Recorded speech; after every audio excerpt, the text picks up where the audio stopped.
Welcome into the Paul Farrington Show. Paul, by himself today. No Ziggy, no Jack, no Zach.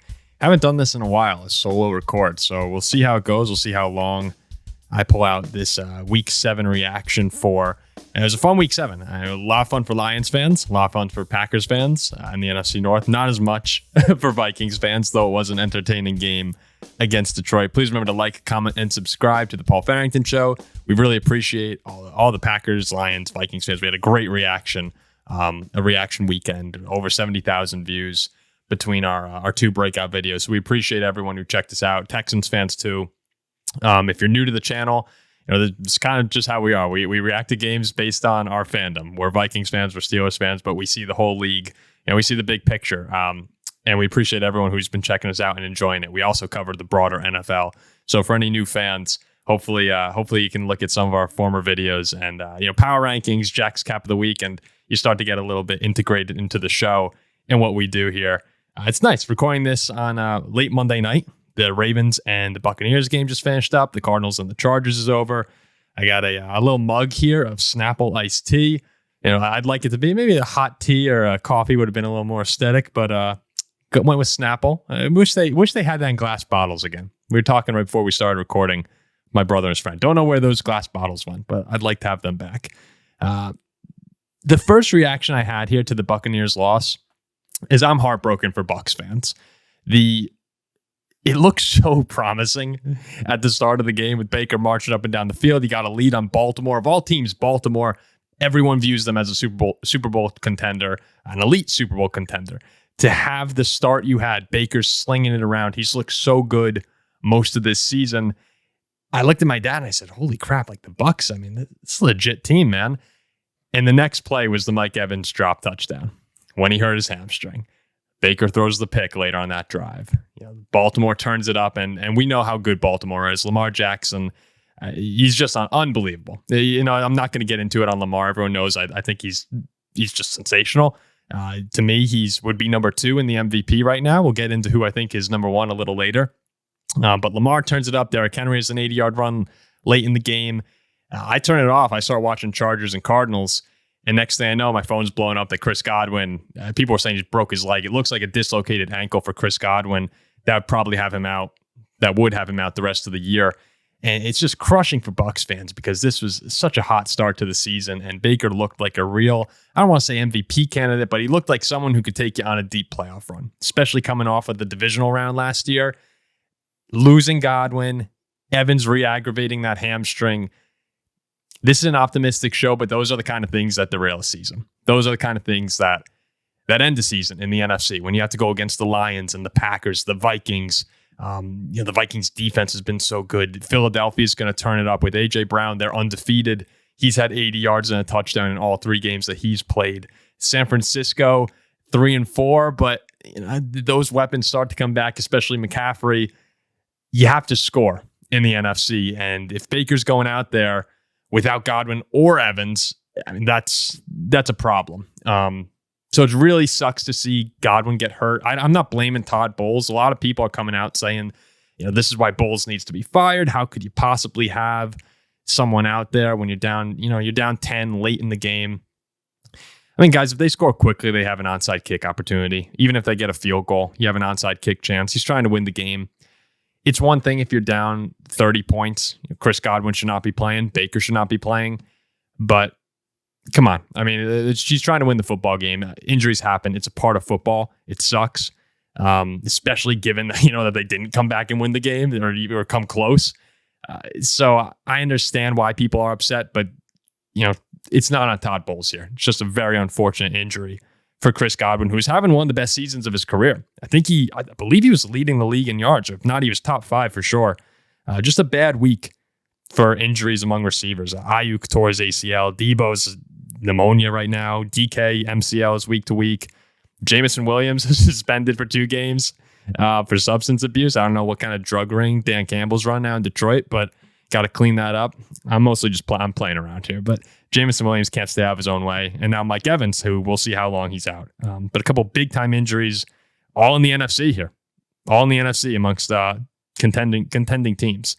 So I just feel horrible for Bucs fans because if those injuries are as bad as they seem, they take a step back for me. I don't know how much Baker's going to be able to do without those guys. So unfortunate loss there. I just want to touch on that off the top. Talking about the teams in the NFC that are like the Bucs to me, I kind of view the Commanders in that world. I sort of view the Seahawks there. The Seahawks, they're a strange team. I've said the whole year, we know exactly who Seattle is. They're a team that's going to give you a dogfight every single week. But when it comes down to it, do you really trust Geno? Do you really trust this team to get a big win? Because I don't. I just don't. But then you see them go and do what they did to Atlanta, and you start scratching your head a bit. Because that's the kind of team that looks like it can make a deep run in the NFC playoffs. I'm just not quite there yet with them. But any given week, they're able to turn it up a notch. And the Commanders, I mean, how impressive have they been? You talk about the top 5 stories in the NFL this season. I think you're looking at the Commanders, the Vikings, the Broncos are probably in there. Maybe you have Tampa Bay was close, I think, with how Baker was playing before the injury. The Steelers are probably right there with the Justin Fields and the Russell Wilson drama going on. And then I'd probably, who's the last one here? Who am I forgetting? You got those guys, and then Chicago. Yeah, Chicago's the other one. Then you have the Bears with Caleb Williams and the 4-2 start. But what I'm kind of thinking the Commanders remind me of here, if I were a Commanders fan, Jayden Daniels, having him be your quarterback is a little bit like owning a Ferrari. If you were to get a Ferrari, where you come home with it, it's fast, it's a good-looking car, everyone wants to see it, and you want to show it off. I mean, this thing can do things that nobody else's car can do. And you want to bring all your friends over to take a look at it, but don't touch it. don't scratch it. Don't pull it into the grocery store parking lot next to the minivan where some kid's going to dent it trying to get into the car on his way home. Like, you got to be really careful. You're always going to be worried about what's going to happen to the Ferrari. And if you keep it clean, if you keep it without any scratches, any dents, I mean, that is an awesome car. And that's one that everyone's going to be looking at driving down the street. But you're always going to have in the back of your mind, like, oh, shit, like something could happen here. Like, so I don't want someone swinging their keys around it. And Jayden Daniels sort of presents that feeling if I were a Commanders fan, where this was the first time he was scratched. We've talked about it a lot. We've talked about how he's a lighter weight quarterback. He's a mobile quarterback too. So you combine those things, it's going to have you a little nervous. But when he left the game, obviously very, very happy that he came back on the field. He's smiling. He had the rib injuries. Very happy that it looks like he probably can play against Chicago. Not confirmed yet. But this was the first time where you really went, oh no, like, he's fragile. And he is. And you just got to be careful. He's got to get down. Anthony Richardson, we love Anthony Richardson on the show. We talk about him all the time, but he won't slide. And it's cost him multiple games so far. And it's cost him a season. I mean, the dude takes so many hits, and I think he's going to get better at that. But Jayden Daniels is the future. And he's shown, he's been better than Anthony Richardson, much better to start his career. Keep him healthy. Because if I'm a Commanders fan now, it's in the back of your mind for the rest of the season. Every time he takes a hit, every time he takes off, you're thinking about it. I felt that way with Adrian Peterson after he had a couple bad injuries, the ACL in particular. Whenever Adrian took a big hit, my mind instantly goes, if he's on the ground for an extra second or two, I'm thinking, oh no, like, get up. And it's not a comfortable feeling when you're a fan of that team. So Jayden Daniels to me has a bit of that Ferrari feel. Don't scratch him. Otherwise, he's perfect. But I like the Commanders. I think they're playing great football. And said they're one of the best stories in the league. I think they're the best team in the NFC East so far this season by far. Philadelphia will come on. They will be a challenge, but there's no reason if you're a Commanders fan, other than Jayden Daniels getting hurt, to be worried that this team is a fraud. I really have been impressed. All right. We continue circling around here. Again, we'll see how long I can go in an individual pod. It's been, I think the first show we ever had for the Paul Farrington show was my friend Will Cooch was supposed to do it with me, and Will slept through. I was very nervous going on live radio at the time. Live radio, I say. It was like WVFI, the station in Notre Dame. 20 people were listening, but still. And my roommate slept through the first record. So when I was calling him, texting him, like, come on, Will, you got to show up. Wound up going solo. And I've only done it a handful of times since then, but we'll continue to roll on till I run out of gas or have to start over the recording. But the Jets and Steelers. So Jack's Steelers get a big win, 37-15 over the Jets. I thought the Steelers were about to get ran out of their own building, down 15-6. And it really all changed on the Rodgers interception right before halftime. The Steelers going to score 31 unanswered and get the huge win, the kind of humiliating win, especially around here. You know, Jack's taunting some of the Jets fans who are talking all week about Devontae Adams rolling into town, how this is going to change the season. And all of a sudden you have a humiliating loss like this. It puts things in a different light. Russell Wilson. So he gets the start, and he actually broke a record for the Steelers. He had the most passing yards in the history of a Steelers quarterback in their debut game. It was a record previously held by Earl Morrall, who threw for 249 yards and 3 touchdowns in his Steeler debut against Washington in 1957. So a pretty long record Russell Wilson broke with 264 yards. And it wasn't, this is what I want to talk about though, about the Steelers, is everyone's coming out and they just look at the numbers. A lot of times people just don't watch the games. like that is straight up what happens a lot in sports media.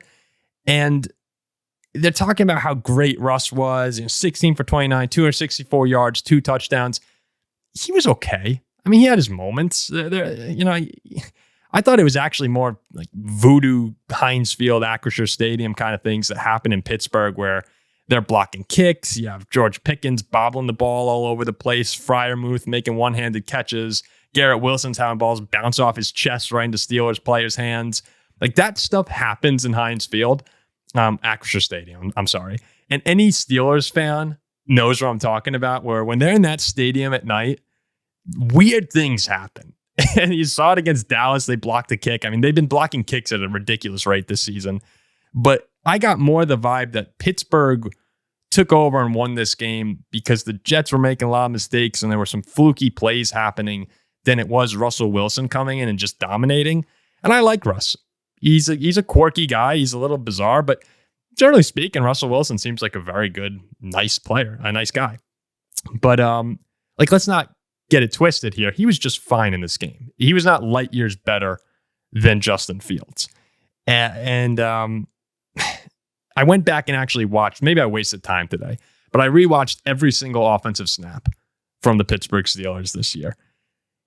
And I'm just not quite sure. I'm not quite sure that Russ played that much better than Fields has throughout much of the year. And I understand what Tomlin's doing. I actually agree with it. Mike Tomlin said that he went Lone Ranger making this decision, that a lot of people in the building were not totally with the move to start Russell Wilson. And how could you be when Justin Fields is 4-2 playing solid football? I mean, when you're 4-2 in the NFL, winning is hard. You don't just bench quarterbacks. But the whole point of this, like Tomlin said, he said, look, if it doesn't work out, I'll take the heat. I'll shoulder the blame. No problem. The reason why I did this is I know I have 2 quarterbacks going into camp that are very capable, but I wanted to see both of them before I made a long-term decision. Well, I haven't seen the other one. I want to see at least what I have from him, exhaust all options, and then make a decision down the stretch. But here's where it comes together. I'm not trying to win games. I'm trying to win a world title here. I got to see what I have in both. So I actually agree with Mike Tomlin. Justin Fields, if he was playing MVP caliber football, would have been playing against the New York Jets. Obviously. If he was playing like Jared Goff or Lamar Jackson right now, Justin Fields would not have come out of the lineup. But the Steeler offense had some struggles. Najee Harris has ran great this year, but in passing the ball, they've had issues. And I completely agree with the move to see what the ceiling is with Russell Wilson. And you can't just, this is the thing. If you watched the game and said you weren't super impressed, you can't just bench him and go back to Fields. You have to give him a chance to get comfortable. Russell Wilson hasn't played football in 10 months.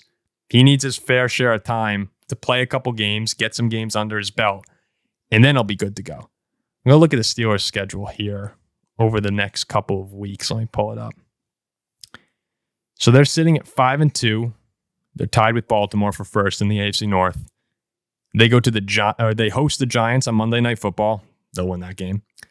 They go to the Commanders in 2 weeks on November 10th, so they have a bye after the Giants. And then they host the Ravens on November 17th. So the situation that I would like to see happen and what Tomlin does is if Russell Wilson plays similarly to the way he did against the Jets, okay? Played a good game. Looked a lot like Justin Fields had played. You beat the Giants. Let's say you lose to the Commanders. Well, even let's just say you beat the Commanders and then you lose to the Ravens. But Russell Wilson isn't light years ahead of Justin Fields. Then what do you do? Because that's a 4-game sample size. You're sitting there at 7-3. I mean, you're in the thick of it. You're probably still in the conversation for the 1 seed, depending on where Kansas City is, at least the 2. And Pittsburgh, as I said, weird things happen in their building. You want them hosting a playoff game. Pittsburgh will get ran out of the stadium if they go to Buffalo in the first round. But if they're hosting like the Broncos or I know they lost or the Chargers, who they beat earlier this year. I mean, we know how that game's going to look in Pittsburgh. If it's a Saturday night, TJ Watt will have 2 touchdowns. So what do you do if you're 7-3 and Wilson isn't lighting the world on fire? I'm not quite sure that Russell Wilson's arm exceeds Justin Fields so much where it outweighs Justin Fields' legs compared to Russell Wilson. And that's what, like, we're going to have to see what happens. This is all just a game of hypotheticals with the Steelers. But if Russell Wilson doesn't turn it up a notch over the next 3 weeks, I'm giving him 3 weeks. It's plenty of time, 4 games total. I'd probably go back to Fields. I think Fields gives them, if he's able to settle down and just get the arm a little bit more consistent, he probably gives them the best chance. But it's close. I mean that Russell Wilson arm that's the whole key here. Can Russ start making the big plays? Because I do think you're capped with Fields in that you're not getting a lot of explosive. You're either getting a deep ball to Pickens or getting a short throw or he runs. That's it. There's really no intermediate game with Justin Fields, and you kind of need that in the playoffs. So if you're a Steeler fan, I actually think you're rooting for Russell Wilson to wind up winning this job because that means he's shown that his arm is worth it. But you're in a tricky spot here because I don't think either guy's going to light the world on fire, and then you have to make a call. And now it'll come down to Tomlin, who Lone Rangered it. So we'll see, though. I think that's going to be one of the key storylines the rest of the year. I still expect Pittsburgh to wind up getting blown out. Like, they'll wind up getting blown out in Buffalo one way or another in the playoffs, which is kind of mean to Steelers fans. But I'm excited to see how that plays out over the course of the season. All right, got a few NFC North teams here. So we'll start with the Vikings. Obviously, I'm very upset with the way that the Lions game ended. I let out a flurry of expletives after the game. I'd done a good job in terms of managing my cool after Vikings game since the 49ers. I said, all right, got a little too heated there. Got to pull back a bit, be a little bit more mature here. But after the end of the Detroit game and the drive that the Lions had to win it, I did right before the recording, let out a few. So it's good to get it out of the system. But what I've been seeing everyone got on us a little bit on this show saying, okay, they're the Vike Queens. That's who they really are. Look what happens when you play Detroit, who we just can't beat for some reason. Very frustrating. Are they still a Super Bowl contender in my eyes? Are they a legitimate Super Bowl contender in my eyes? Yeah, absolutely. I think it would be kind of crazy to say no. In the first quarter this year, the Vikings are plus 55 in point differential. And that is by far the best in the league. Like, they get off to tremendous starts. They did it again against Detroit. The number 2 teams were tied. It was the Cardinals and the Chargers. I didn't see what the point difference was in the first half this year, but the Bucs and the Chargers, were plus 29 entering the league or entering week 7. The Vikings were minus 29 last year for reference. So the Vikings have just gotten off to great starts. It's a matter of holding on, and they've gotten a little conservative the last few weeks, like the Jet game in particular. They need to be able to score in the second and third quarter. Like, they can't just leave it to the first and fourth and say, we'll figure it out when we have to. But there are losses. Like, losses stink, but I do think there are good and bad losses. And losing to the best team in football in a lot of people's eyes, in a close game, a team like the Lions, who everyone agrees is a Super Bowl contender, it stings. But it does validate to me that, okay, we're here to stay. And there are a couple takeaways I have why I believe that.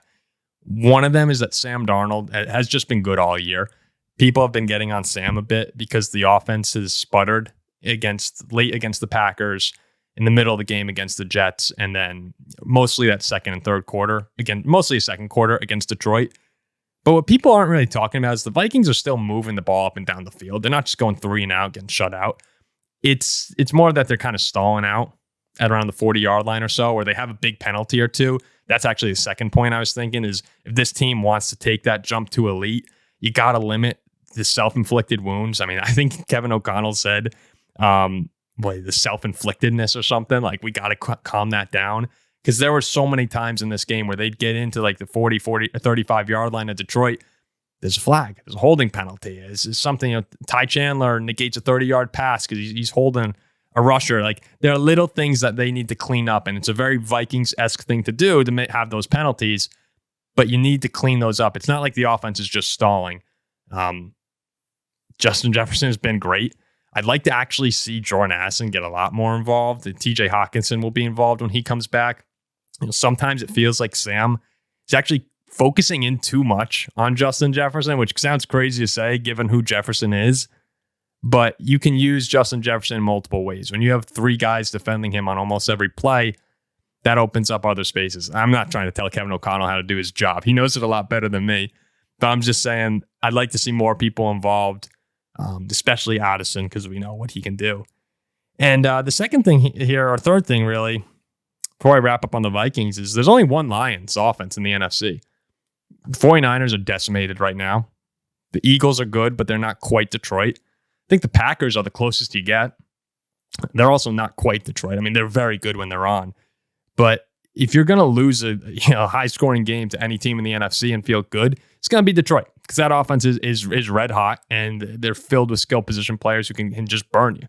So I'm not looking at a 2-point loss to Detroit. A lot of Lions fans said in the comments section to our reaction, like, you guys need to calm down a bit. You're 5-1, losing a 2-point game to the NFC favorite in most people's eyes. So if Sam's playing well, the defense for the most part is playing well. Hopefully Detroit didn't expose something. I feel good. I actually feel pretty good about it.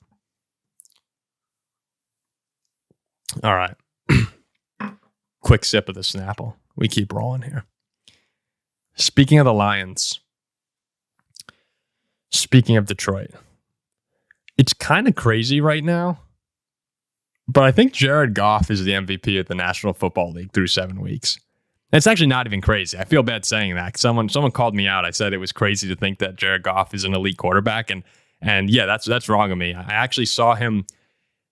We had a Mike Silver. I was on a recording with Mike Silver, and Jared Goff was on. They're good friends. It was just me, Mike, and Jared. And this was 2 years ago, I believe, when the Lions were 1-6 or whatever they were a couple of years ago. And at the end of the recording, Jared Goff said, like, "Oh, we're about to turn it up here." And I started, thankfully, I was on mute and I had I had the camera turned off. I started laughing out loud. That was when the Vikings were 13-4 that season. We were really good. Detroit was horrible.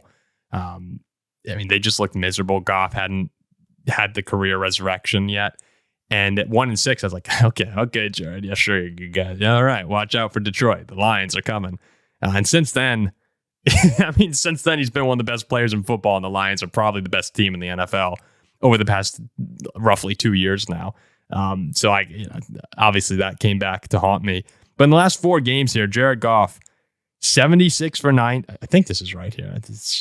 I thought he was a little bit fewer pass attempts, but 76 for 90, 1,086 yards, 9 touchdowns, 1 interception, 84.5% completion percentage, a passer rating of 140.8. I mean, that's disgusting.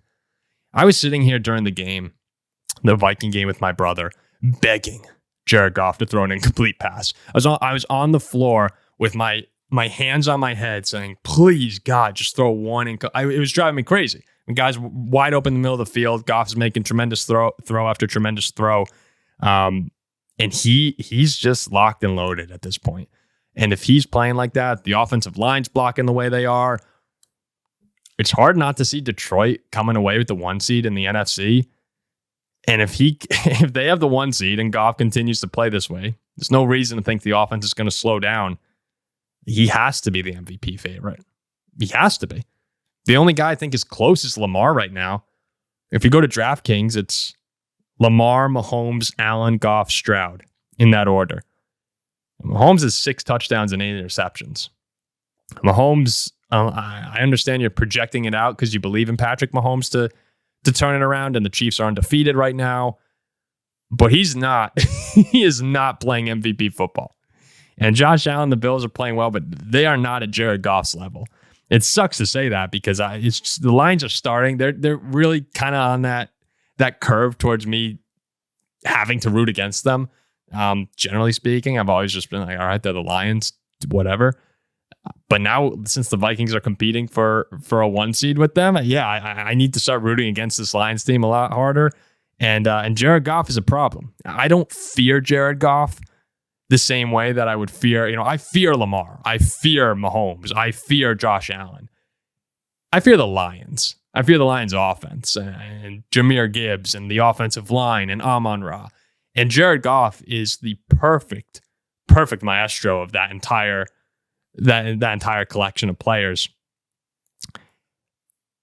But I don't really fear Jared himself. And maybe that's something that, will come back to haunt me as the Lions sit here in first place at the moment.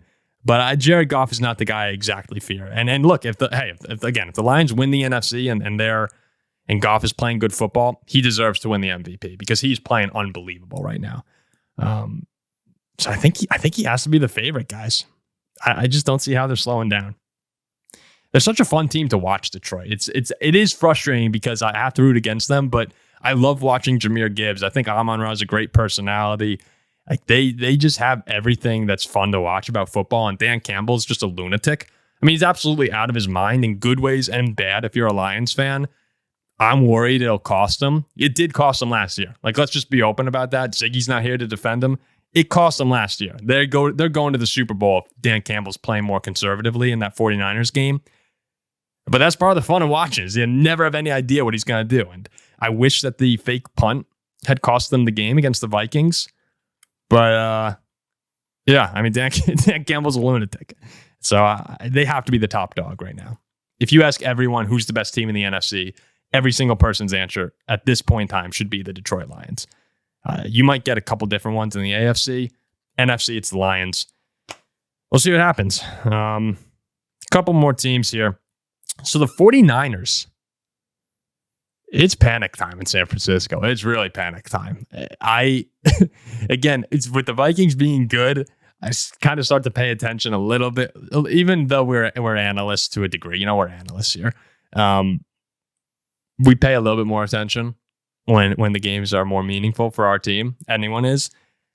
Panic's got to be sky high in San Francisco. I don't want to see the 49ers in the playoffs. And this is the first time with the news that's coming out in light of the loss to Kansas City. They're at 3-4. I mean, this week against Dallas, the loser of that game is in a lot of trouble. I know the Cowboys would go to 4 losses with the loss there, but you'd be behind San Francisco. If San Fran goes to 5 losses, I'm willing to sign like the death warrant. It's over. I don't see, they still have to go to Green Bay, to Buffalo. They have Detroit, who's going to be super, super pissed off in that game because of last season. It's must-win time.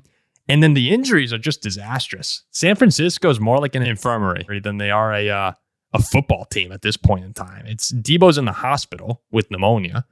Ayuk's ACL. George Kittle's day-to-day with his sprained ankle. McCaffrey's got the Achilles tendonitis in both his Achilles.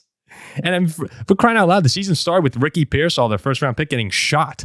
It's just really bad in San Fran. I don't know. At some point, Brock Purdy is a good quarterback, and for the system he's in, he does an excellent job. But when you take away all these weapons, at some point it catches up. I mean, even Juwan Jennings is out, and I think that this might be finally this Ayuk injury, even though he wasn't playing well, it just feels like, all right, at what point are they just done? So we'll see. They get McCaffrey back in a couple weeks, but they got to beat Dallas first. And who's going to be on the field? There's no McCaffrey. There's no Ayuk. I mean, Debo's in the hospital right now, so who knows if he's playing? I'm sorry if Debo's out of the hospital. I'm just spreading false information, but last I heard, Debo was hospitalized. So hopefully he's okay. I just don't know where Purdy's going to go with the football. And you're lucky you're playing a reeling Cowboys team, but at the same time, you're playing a Cowboys team that's desperate. So maybe it's good that you get the team that you own in next week, Sunday Night Football. But I'm worried about San Francisco. This is I mean, what a horrendous season for them when you finally felt like, all right, we have a couple more years here with everyone to finally bust down the door and win the championship. It's hard. It's hard to get to the Super Bowl. That's kind of what Dan Campbell was saying last year. The Lions, of course, are still awesome, but when he was crying in the post-game press conference and talking about how rare it is to go on these runs, it's because of things like this. You never know when injuries are going to happen. Tampa Bay tonight, Godwin and Evans hurt. Season could be over. Like, it happens. And unfortunately for San Francisco, it's happening to the whole team, but it just shows how magical it is when you do have these runs. You got to, injury luck is a huge part of the game, and unfortunately, San Francisco keeps getting bit by the injury bug in really bad ways. All right, the last team we'll talk about here. My brother and his friend are celebrating because they're playing. Was this Elden Ring? Yeah, Elden Ring. And I asked them if I could record real quick. So thanks to Matt and Matt for letting me record here. The last team, the team that most people who listen to the show are interested in. Just give me a sip of my Snapple real quick. The Green Bay Packers. 24-22 win over the Texans. Again, a lot of Texans fans listen to the show. Really appreciate that. It's kind of cool to have a Houston follow. I don't know how that really happened, but a little bit of a Houston following. I think you guys are fine. 5-2. The Colts are 4-3 right now. I don't believe in any of the other AFC South teams. I don't believe in Indy, Jacksonville. I wanted to believe in them so bad this year, but that's just a disaster. And the Titans, Ziggy's AFC South champion preseason, are just done. So Houston at 5-2. I mean, they didn't look good against Green Bay other than Joe Mixon. But you guys are fine. You're going to win the division. I don't know where you're going to wind up being seeded 1 through 4, and that could wind up costing you. So that's the concern. It's more of where are you going to be in that getting home field advantage question rather than winning the division. Because Stroud's still awesome. He had a bad game. Green Bay defense was great. Got to give credit to the Green Bay defense. The pass rush was unbelievable. But yeah, Houston's in good shape here. So the Packers. A few takeaways from this game. The first one, like I said, with Jeff Hafley so far, the Packers defense, they've been awesome at taking the football away. They have 17 turnovers on the year. They didn't have any against Houston. They still lead the league with 17 turnovers forced. They actually lost the turnover battle 3-0 to the Texans and still won the game, which is super impressive in its own right. You lose by 3. I think it was their first time since 2019 losing the turnover margin by 3 or more and still coming away with a win. So it just kind of shows, this Green Bay team, they have a lot of talent. They can overcome a lot. But they're also, while they have the most turnovers forced, they're 4th in the NFL with the most turnovers with 11 this year. And the 3 teams that are ahead of them, I mean, this shows the company here. The Raiders, the Panthers, and the Titans. Guess how many wins the Raiders, Panthers, and Titans have between them through 7 weeks of the NFL season? 4. 4-16. The Packers themselves have more wins than all 3 of those teams. So that sort of shows, one, Green Bay's really good because they're giving the ball away a lot. They're still winning football games. 2, at some point, it's probably going to cost you if you keep playing at this rate. And it really comes down to Jordan Love here. He has 8 turnovers in 5 games, 8 interceptions in 5 games. Same time, 15 touchdowns. So you kind of have this like Jekyll and Hyde effect here with the Packers. This, a lot of Packers fans are saying there's more Brett Favre than Aaron Rodgers and Jordan Love. And there's a lot of good things and a lot of bad things about that.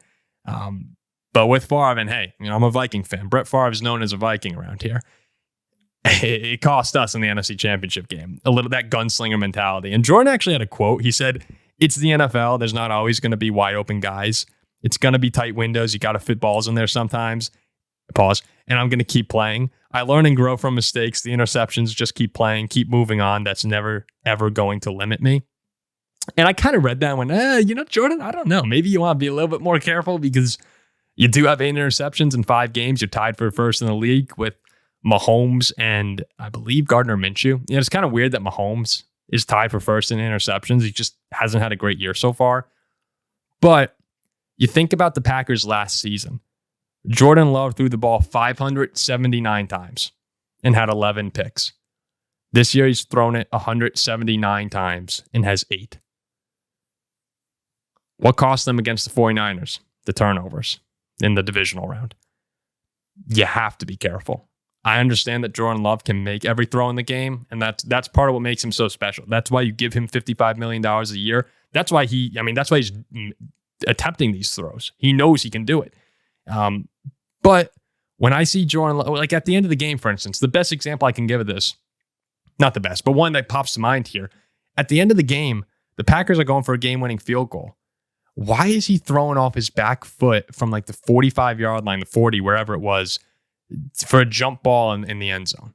Like, you got to be smarter there. You don't have to obviously you don't take a sack or something, but you can't just throw it off your back foot and hope to God that Dontavian Wicks comes down with a touchdown. Like, 15 seconds left in the game. Let's get in position to make this a shorter field goal for McManus here. That's the kind of thing, they got away with it there. And I don't know why he threw the pass, but you can be a gunslinger, but there's prices to being a gunslinger. And this Packers team is good enough that you don't have to be. It's part of what makes Jordan Love great is that he does attempt those throws, but reducing the high risk ones is what I want to see. Well, I love seeing it, but it's what Packers fans would want to see. Get to that point where you were last year, where it felt every time he dropped back that he was going to find the open guy. He was making big time throws and throwing in tight windows, but it never felt out of control. It always felt like he knew what he was doing and that he was going to get it there. There have been a few throws this year where it feels more like a wing and a prayer than it does a calculated maneuver. And that's where I think Jordan Love, and again, he's played 5 games this year, so he's still settling in. It's the beginning of his second season playing. You saw the change, 9 games in last year to when he really turned it up and started seeing things clearly. It's kind of like me when I was playing NCAA 25 a couple months ago. Got murdered by the computer a few times, got murdered by Matty A, who's sitting right here. But eventually one day, I just locked in. I was Dylan Gabriel and the Ducks, and all of a sudden I saw everything. I was like, oh, this must be what it's like to be Jordan Love in week 10 of last season. Like all of a sudden I see every crossing route. It just felt great. So you need to get to that level of Jordan Love again because it will cost them. You're not going to beat the Lions. You're probably not going to beat the Vikings. I mean, you already lost to them all the Packers fans are blaming their self-inflicted wounds. It'll cost you in the playoffs if you're doing this. Probably not even going to beat like Philly or the Commanders. I don't know about the Commanders, but just getting to the point of to win a big game, it's on Jordan Love. And the Packers defense is good enough finally. They are forcing a ton of turnovers. Josh Jacobs is there. They have the receivers. You got to get that under control. So that was my big takeaway from the Packer game was they're so good that they can win games like this even when they make all these mistakes. And the pass rush, I said off the top, was awesome. I think the other big takeaway is how good the defense played against a really electric Texans team. The only spot was Joe Mixon at 25 carries for 115 yards and 2 touchdowns. I mean, they were decimated on the ground all day. So that has to be cleaned up. Joe Mixon's also having a great season. But when you see CJ Stroud, 10 for 21, 86 yards, you take that. You take that any day of the week. So great win for the Packers. Unfortunately, a really exciting win for them. It was a horrible 5 minutes when Green Bay hit the game-winning field goal. Then that damn kicker on Detroit, Bates. Everyone's talking about that great story. I don't care. I hope he has a great career. I said right before the kick, I hope he has a great career. Just missed the kick, unfortunately. Good for him. Made a big kick. But yeah, that was a tough 5 minutes as a Viking fan. All of a sudden, you lose the lead you lose the 1 seed, and you're a wild card team 1 game out from not being in the playoffs. It's crazy how competitive the NFC is this year. But all right,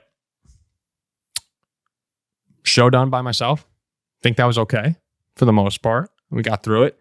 We'll have Ziggy and Jack back later on this week to preview. We'll probably also do power rankings. Maybe we'll do another around the NFC North. Got hit on the Bears again, but hope everyone enjoyed that. Again, please leave a comment if you're having a good time, if you have any questions, or if you just think this sucked. You can always leave a comment there as well. We appreciate everyone who's been listening and everyone for subscribing, and we'll see you soon.